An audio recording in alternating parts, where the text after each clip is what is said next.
In the early years of the Second World War, the North Atlantic looked endless and empty, but to the sailors who crossed it, it felt crowded with unseen hunters. Britain depended on that ocean highway. Grain, oil, tanks, aircraft, and almost every kind of food and raw material had to cross the cold water from North America. Without those slow lines of cargo ships, the island economy and its war effort would eventually run dry. German leaders understood this simple equation and decided that the shortest way to victory at sea was to cut that lifeline. The weapon they relied on was the long-ranged submarine, the U-boat. Admiral Karl Donitz built his entire naval strategy around these steel predators. He called it a war of tonnage. If his boats could sink ships faster than the Allies could build them, Britain would be strangled. To make that happen, he organized the submarines into hunting groups that the crews called wolf packs.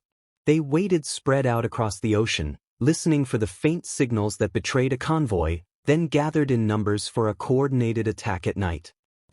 Convoys were meant to be the answer. Dozens of merchant ships would sail in tight columns, surrounded by a handful of destroyers and corvettes. On paper, that formation looked safe. In reality, the early years showed how fragile it was. Radar sets on the escorts were crude and bulky, based on long radio waves that needed huge aerials. They could see aircraft and large ships but often lost the tiny shape of a low-lying submarine in sea clutter. The crews had to rely heavily on lookouts straining their eyes in the dark and on sonar once a U-boat had already dived. At night, on a rough sea, a submarine commander who knew his craft could slip in close to the column, fire, and fade away before the escorts understood what had happened. The numbers told a frightening story. In 1940, Axis forces sank well over 2 million gross tons of Allied shipping. The next year the total stayed high. Then came 1942, when German submarines enjoyed what they later called their happy time. More than 6 million tons of Allied shipping went to the bottom in that single year, most of it in the Atlantic. Convoy after convoy lost ships. Some small groups were almost wiped out. For every submarine destroyed in the first half of that year, around 40 merchant ships were sunk, a ratio that seemed to favor the hunters. Wikipedia. From the bridge of a cargo ship, the danger felt strangely abstract until the moment it arrived. Days of empty horizon would pass. The ocean swelled under a gray sky. The only sounds were engines, wind, and the dull slap of waves on hulls. Then one night a white column of water would leap up beside a ship, followed by the orange glow of burning fuel. The signal lamps on the escorts would flicker commands. Sirens would howl. In a few frantic minutes, a vessel loaded with grain or oil could vanish, leaving only a slick and a handful of lifeboats. Somewhere out in the dark, a submarine slid deeper, already moving to a new firing position. Yet the picture was not as one-sided as it looked to the men on those convoys. Slowly, almost invisibly at first, the tide was beginning to turn. Allied shipyards in North America were launching new freighters at an astonishing rate, faster than even the U-boat arm could sink them.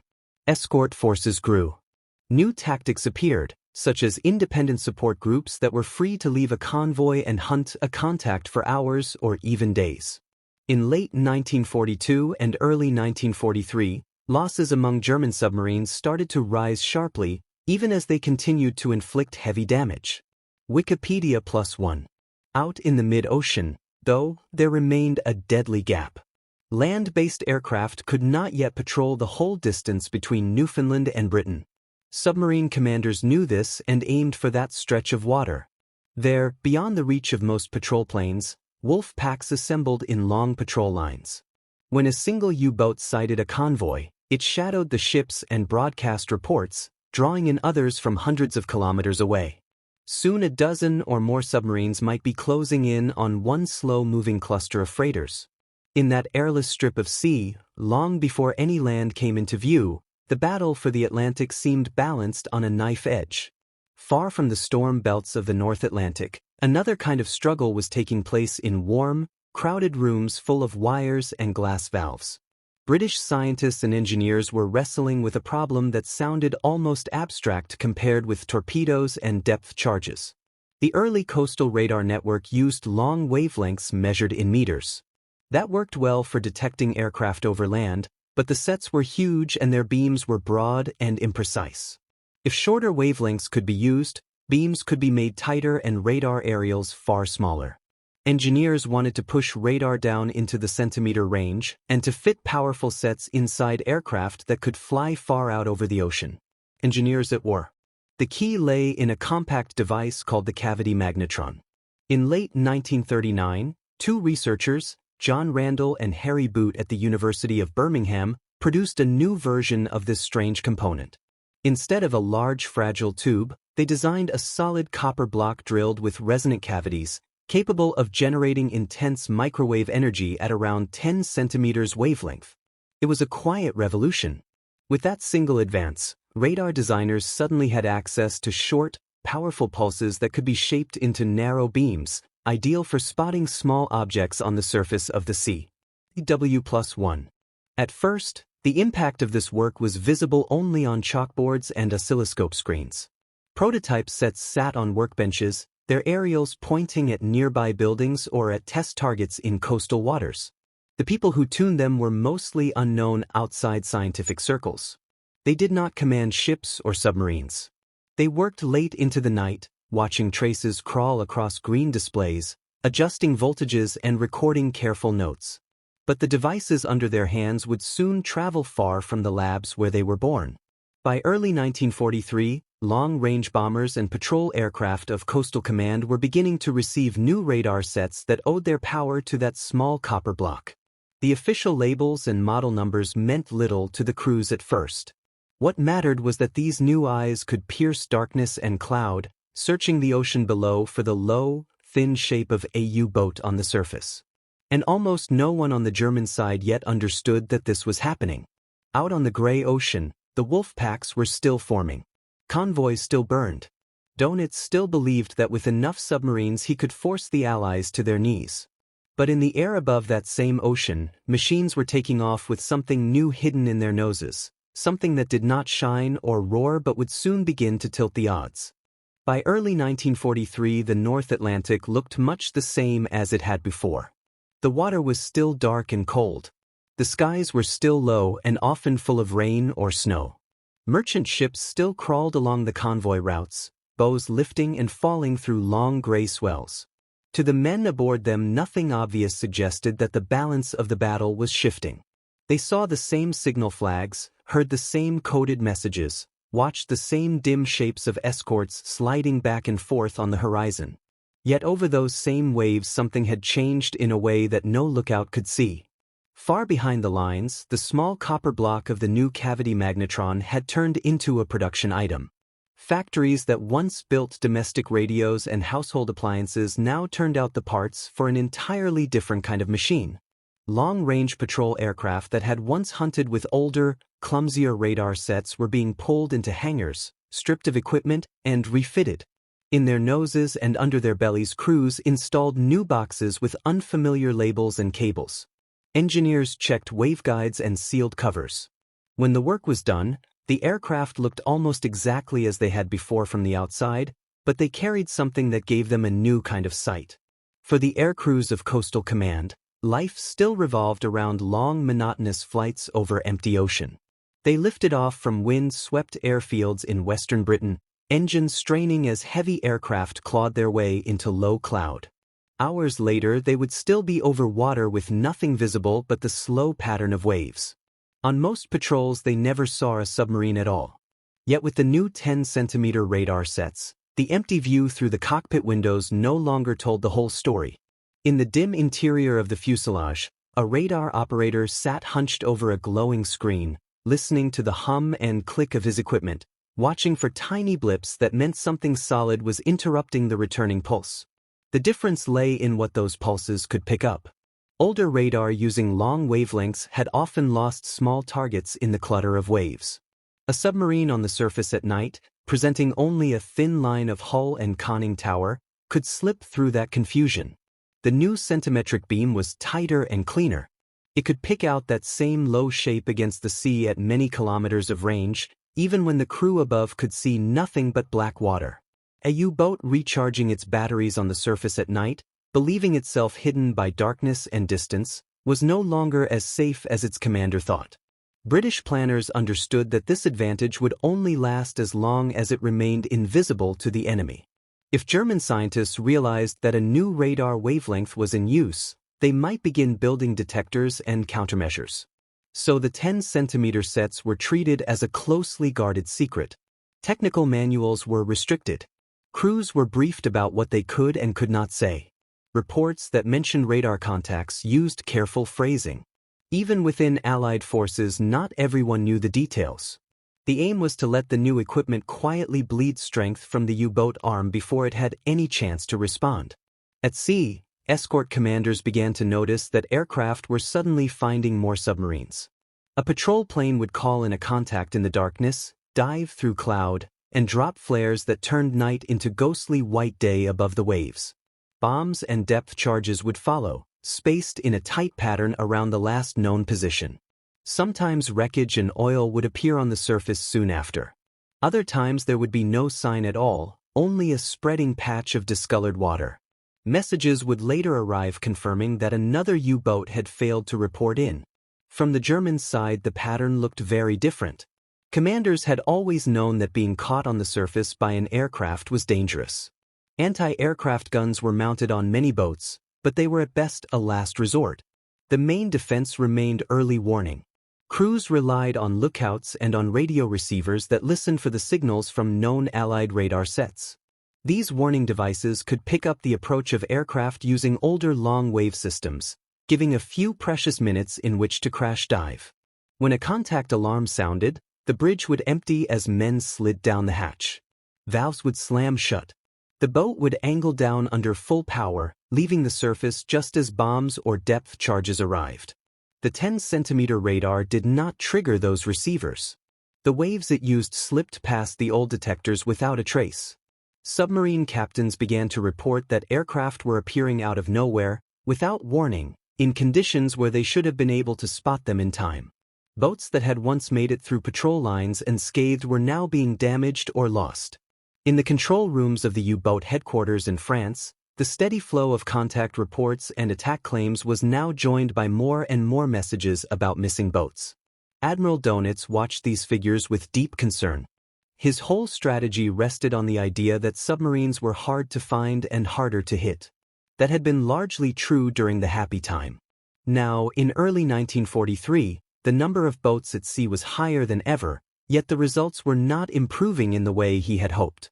There were still ships sinking and convoys under attack, but the cost in submarines was rising. Each boat represented a trained crew and a valuable weapon. Losing them faster and faster without understanding why felt like fighting an enemy who had suddenly acquired an invisible hand. Inside a single convoy, the effect showed up as small changes that only the officers on the escorts might notice at first.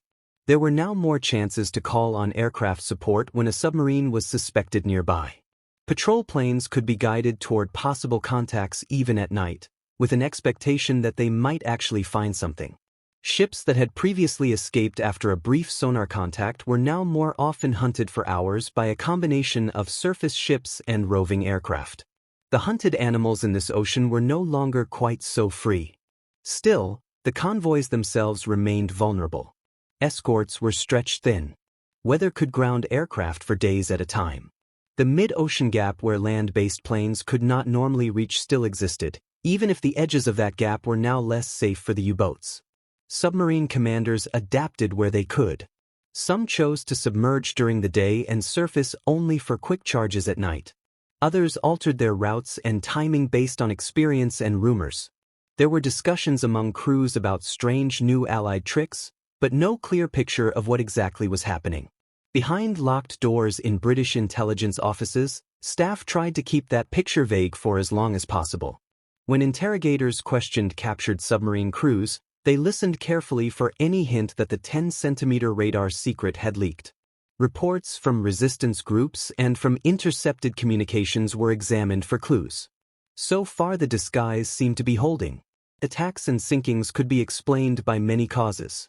To the men on the receiving end they looked like bad luck, improved tactics, or simple overload. Only a small group of specialists knew that an entirely new slice of the radio spectrum had opened up for Allied use. On a map, the battle for the Atlantic in those months could be marked with dots and arrows. Each dot represented a convoy or a wolf pack. Each arrow showed a route or a pursuit. Beneath that simple picture ran the more complex story of technology and adaptation. As winter turned slowly into spring, more aircraft took to the air with invisible eyes in their noses, more escorts began to carry their own short wavelength sets, and more submarines disappeared without a clear explanation into the cold water of the North Atlantic. The stage was being set for a series of clashes in which those unseen beams would play a decisive role, even if most of the men involved never saw the devices that shaped their fate. As April of 1943 slipped toward its final days, the North Atlantic entered a phase that felt strangely tense even before the first attack began. Convoy routes were shifting with the seasons. Storms still rolled across the ocean, but the worst winter gales were easing. Merchant ships continued their steady, stubborn movement across the gray water, and among them, one slow westbound convoy prepared to become the center of a struggle none of its crews yet imagined. It carried the name Ons 5, a designation that sounded dry on paper but would soon be spoken with a weight that lingered in the memories of both hunter and hunted. Ons 5 gathered its ships off the British coast as many convoys had before it. Small freighters loaded with coal, grain, and machinery lined up in careful columns. Tankers joined them, their holds full of the fuel that kept Allied factories alive. Escort vessels took their positions around the perimeter, each one carrying crews who knew the routine almost by instinct. These men had seen enough darkness and cold to last a lifetime. Yet they also understood how fragile a convoy could become once it entered the broad, open heart of the Atlantic, where help was distant and the enemy often unseen until the moment of impact. Far to the west, beneath that same sky, German submarines were forming a long patrol line. To their commanders it felt as though the ocean itself were funneling targets toward them. The U-boat arm had pushed hard to place as many boats as possible on the lanes used by westbound convoys leaving Britain. Though losses had risen in recent months, morale inside the wolf packs remained steady. They had new commanders, new boats, and a belief that numbers could still overpower any single convoy. In the control rooms of these submarines, the glow of red lamps lit the faces of young men who imagined another successful hunt ahead. Yet some things felt subtly different to those who had been at sea for years. Boats that had once crossed the Atlantic without trouble now returned with scars or never returned at all. Reports circulated of aircraft appearing suddenly at night with no warning alarm from the old radar detectors. Several captains spoke quietly of strange encounters in which they had barely slipped beneath the waves before explosions tore open the surface behind them. Others dismissed these stories as chance or misfortune. None had enough information to draw a larger pattern, and so they sailed on, trusting their training and the tactics that once worked so well. For Ons 5, the first days passed in routine monotony. Gray water stretched on every side. The horizon rose and fell, sometimes blurred by sleet or wrapped in mist.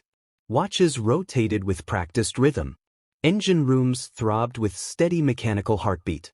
The escorts performed their usual patterns, sweeping outward, returning, exchanging short-coded signals. Their equipment was better than it had been a year earlier, but still limited by weather, range, and the exhaustion of continuous service. Each crewman carried the weight of the knowledge that a single missed moment could turn an ordinary day into flames and chaos. In the quiet corners of British naval headquarters, intelligence officers followed the movement of the convoy with greater attention than usual. Intercepted German messages hinted at several wolf packs moving into position. Analysts traced lines across maps, calculating likely interception points and estimating how soon the convoy would enter real danger. They sent updates to the escort commanders, though these updates often came without clear explanation of how the information had been obtained. The aim remained the same: guide the convoy through the tightening net without revealing the invisible tools that made such guidance possible. Meanwhile, far above the shifting sea, patrol aircraft carrying the 10-centimeter radar sets flew long arcs along the likely approach routes. Some flights came back empty, their crews reporting only low clouds and scattered ice. Others returned with fragments of optimism, brief radar returns that suggested submarines moving on the surface, though not close enough to attack. Each detection increased the sense that something large was building just beyond the horizon. Air crews found themselves scanning the ocean more frequently, knowing that their machines could now reveal things their eyes could not. Within the wolf packs, tension grew as well. Boats spread across hundreds of kilometers waited in silence, listening for the faint pulse of a convoy's engines through the hydrophones when submerged or watching the horizon when on the surface. Radio messages from headquarters encouraged them to be patient and promised rich targets. Yet each passing hour also brought risk. Every surfaced moment needed for battery charging exposed the boats to the unseen threat they still could not identify. Captains grew more cautious, ordering shorter surface periods and diving earlier in the day than they once had. As the last night of April approached, the convoy steamed into waters where encounters became almost inevitable. The ocean around ONS 5 felt heavy with expectation, even if most of the men aboard did not yet sense it. The ships moved through rolling mist under a sky scratched by pale starlight. The escorts kept their engines ready for sudden acceleration. Somewhere ahead, somewhere behind, somewhere off to either side, the long line of submarines waited with the same cold patience they had used against dozens of convoys before. Only a handful of people on the Allied side understood how different this meeting would be from those earlier battles.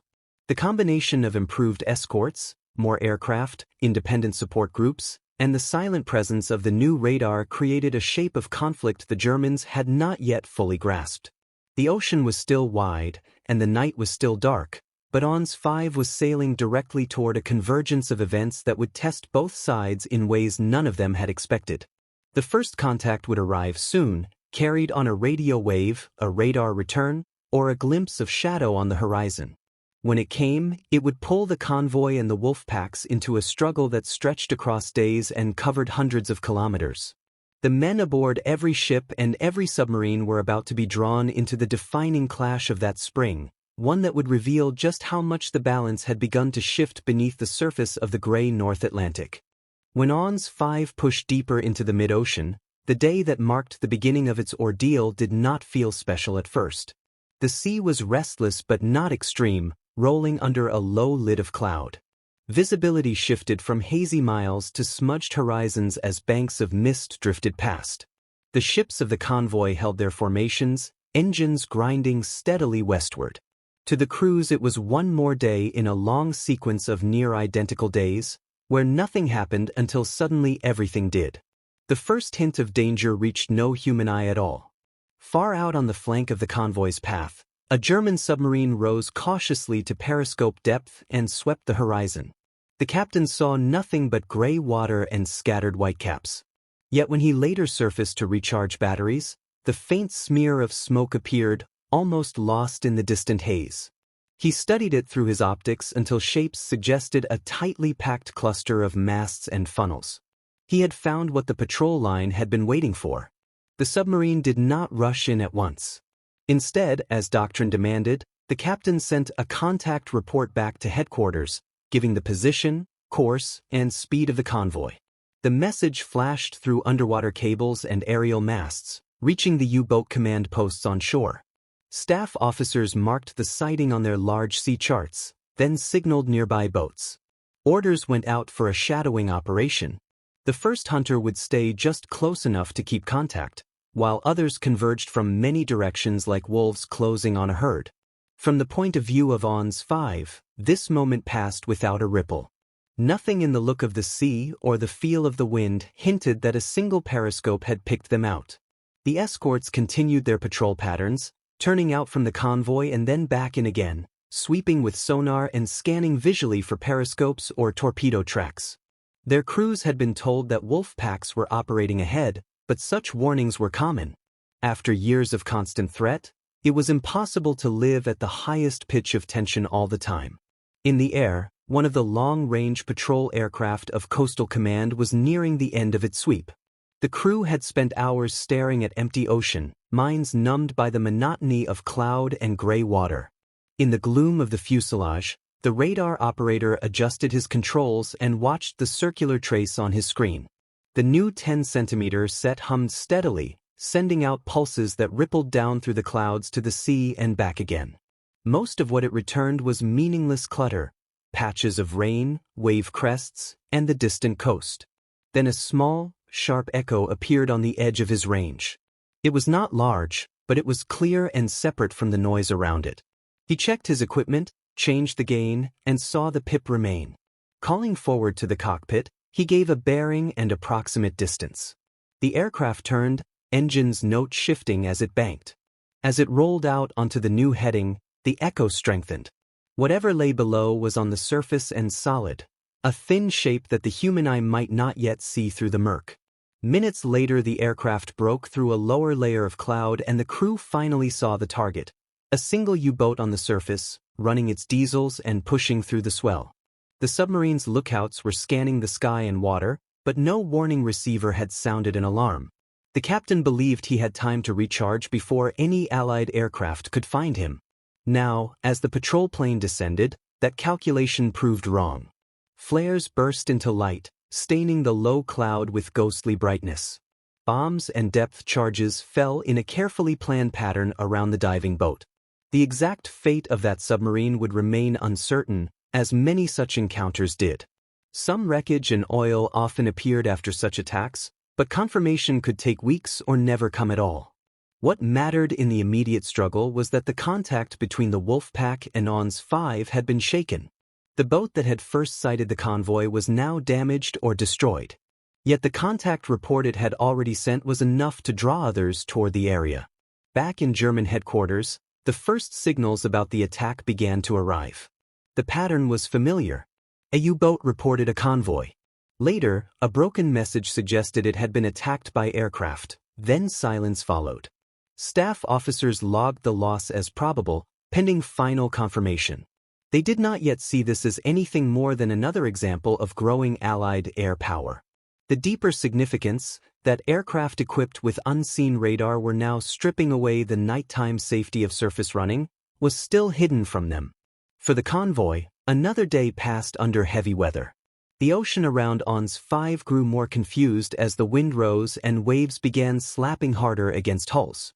Rain squalls swept across the columns, reducing visibility and forcing the escorts to rely even more on instruments. This kind of weather was double-edged.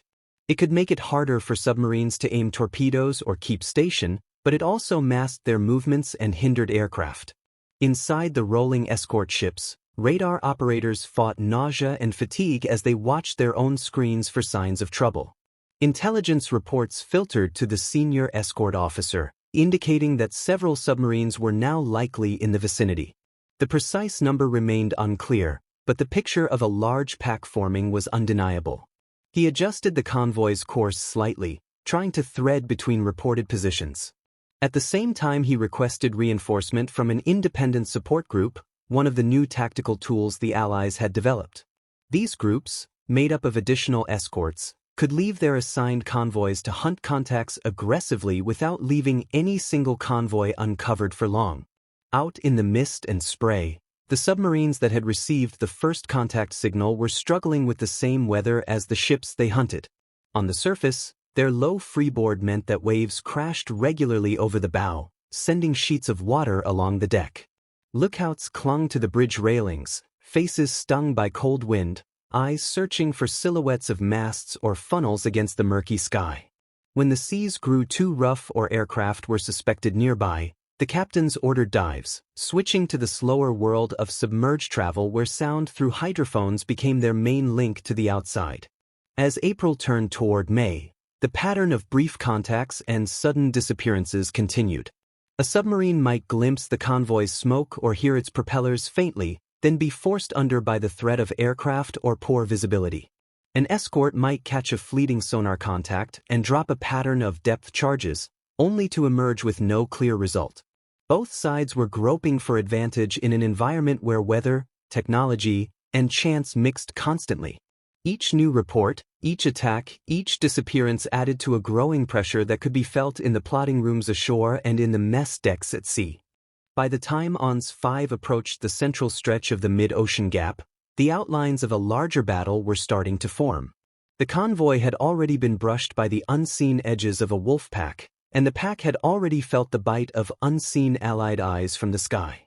Neither side yet understood how severe the coming clash would be.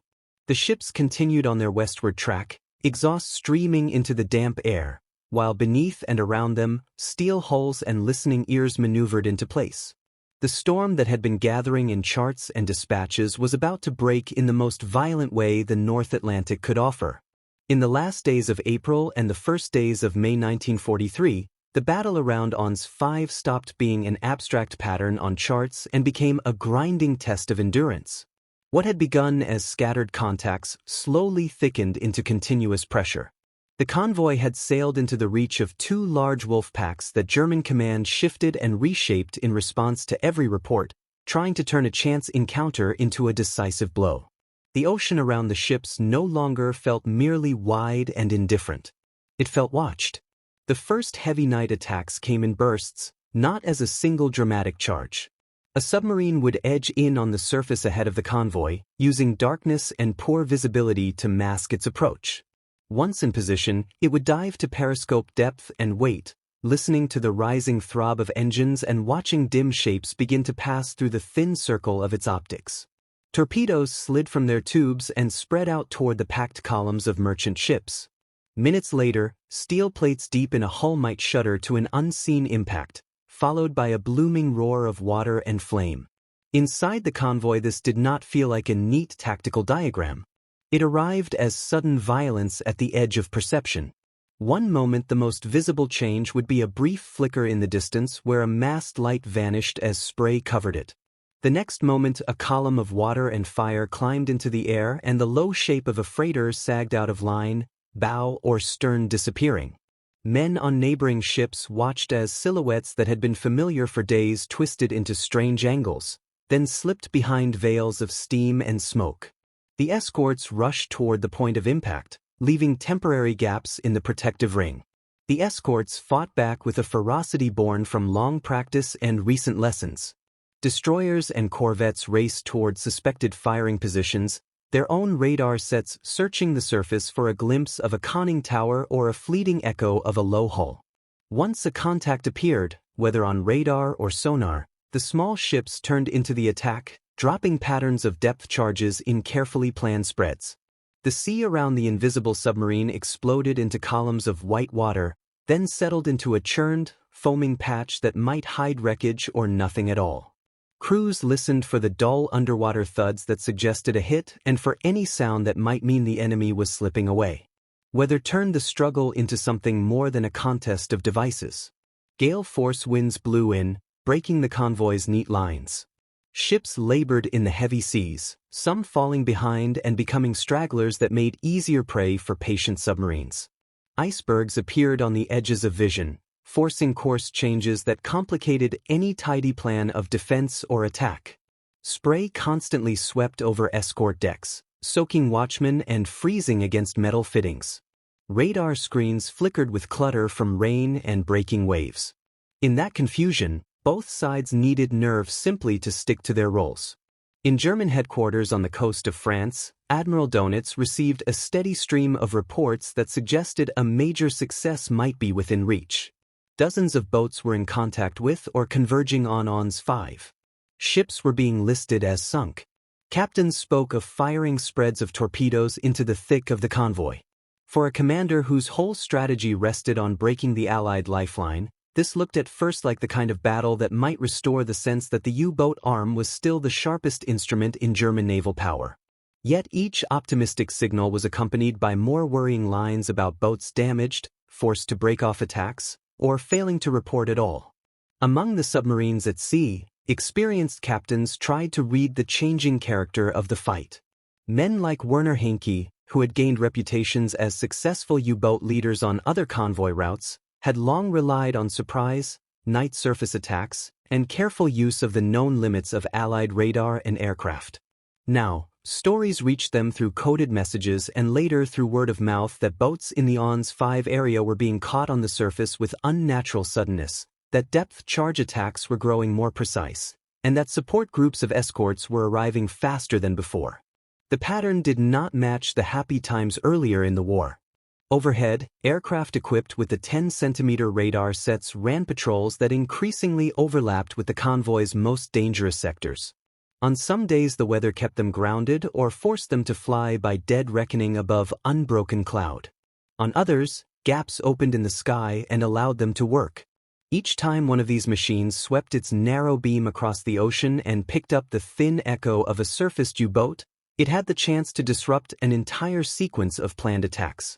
Even when an aircraft could not deliver a fatal blow, a forced crash dive at the wrong moment could throw off a carefully timed wolf-pack maneuver. For the men aboard the merchant ships, none of these broader movements were clearly visible.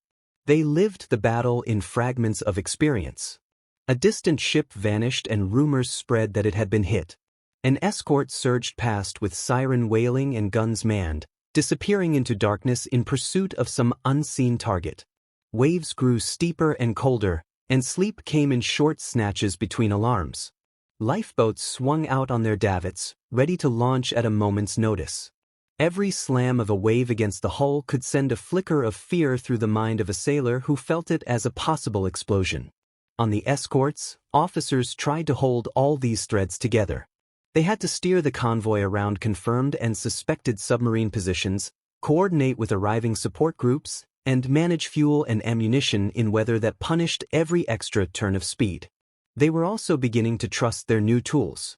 Short-wavelength radar was proving its worth, especially at night and in fog, when old methods of spotting a low silhouette on the water were almost useless.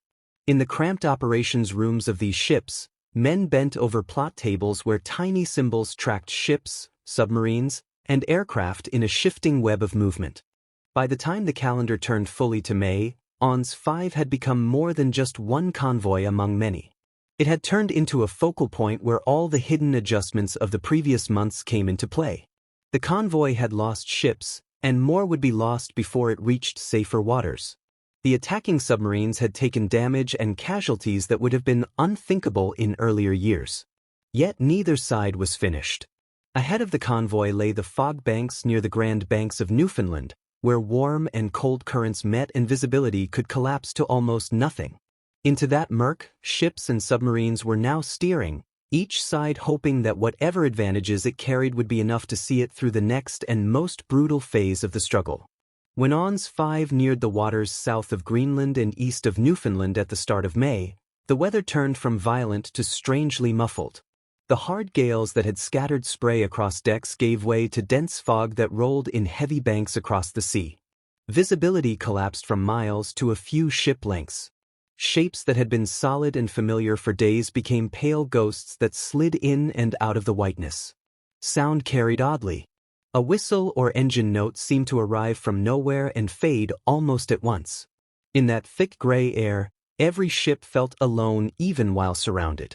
For the convoy, this new world brought its own dangers.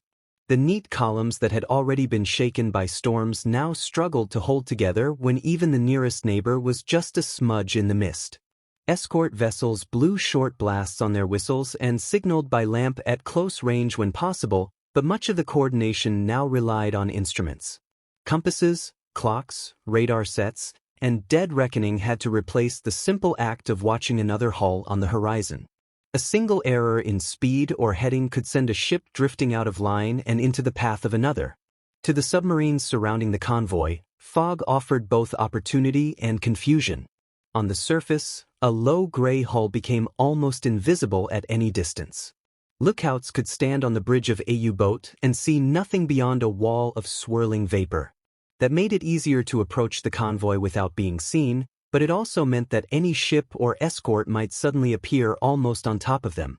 Torpedo-firing solutions became harder to judge when masts and funnels were only gray shadows that appeared briefly and then vanished again.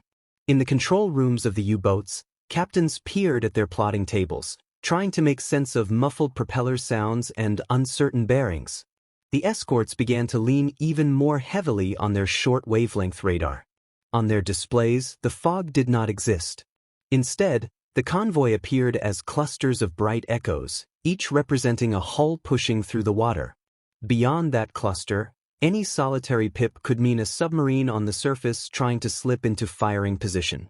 Radar operators called out bearings and ranges to their bridge crews, who then swung their ships toward these elusive contacts. Many proved to be nothing more than stray reflections or small waves, but enough were solid to keep the escorts constantly in motion. On one of the long nights that followed, the battle around Ons 5 reached its most chaotic and brutal phase. Submarines, driven by their orders and by the lure of so many targets in one place, pressed in despite the weather. Some approached on the surface from ahead of the convoy, racing to cut across its path before diving to attack. Others tried to slip through the columns entirely while surfaced, trusting the fog to hide them even at close range. From time to time a merchant crew glimpsed a low dark shape sliding parallel to their course, only for it to vanish again, leaving doubts about whether it had truly been there at all. Torpedoes struck with shocking suddenness in this white-shrouded world.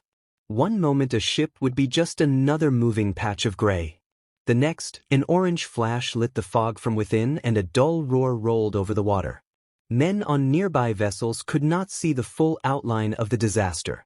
They saw only fragments, part of a hull lifting at an impossible angle, the sudden glow of burning fuel through the mist, the distant calls of voices carried strangely by the damp air.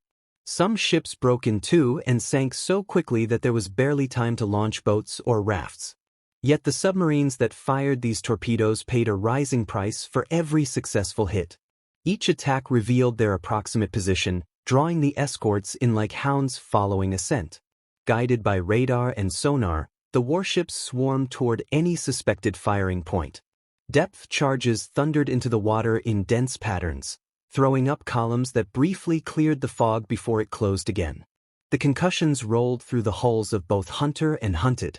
Submariners clutched at pipes and handholds as their boats were flung about by the shockwaves, listening for the groans of stressed metal and the whine of failing pumps. Support groups that had been summoned earlier in the battle now arrived and joined the defense. These additional escorts were not tied as closely to the immediate protection of specific merchant ships, which meant they could break away and hunt a contact for longer without leaving a glaring hole in the screen. Working with the original escorts, they created overlapping patterns of search. The fog that made visual spotting so difficult had less effect on sonar in the water or on the centimetric radar that swept ahead of their bows. Slowly, methodically, they turned patches of sea around the convoy into killing grounds for any submarine that lingered too near the surface. In the German command bunkers on shore, the picture that emerged from the stream of radio messages was contradictory. On one hand, reports from the Ons 5 area spoke of multiple ships sunk or damaged. Names and estimated tonnages filtered back, suggesting that the U-boat arm was inflicting the kind of losses needed to sustain the war of tonnage. On the other hand, an alarming number of boats were now failing to respond to scheduled calls. Others sent terse messages describing heavy depth charge attacks, serious damage, or forced withdrawals from the battle. What was intended as a concentrated strike on a single convoy was turning into a prolonged and costly struggle. For commanders like Werner Heinke and his peers, the night of fog and fire around Ons 5 felt unlike earlier engagements. The familiar methods of shadowing and coordinated surface attack did not yield the same sense of control as before. Time and again, boats that had worked their way into promising positions were driven off by aggressive counterattacks or by sudden appearances of escorts in places where previous experience suggested the Allies should be blind. When they surfaced to clear the air and recharge batteries, the risk of detection felt higher than ever, even without clear evidence of exactly how the enemy was finding them. Back in the convoy, the human experience narrowed to the level of individual decks and cabins. On a merchant ship that had so far survived unscathed, crewmen lay in their bunks fully dressed, life jackets close at hand, trying to rest while each vibration of the hull hinted at distant explosions. On another vessel, volunteers stood ready at hose lines and fire pumps, aware that a single hit might turn their workplace into a furnace that needed desperately to be contained.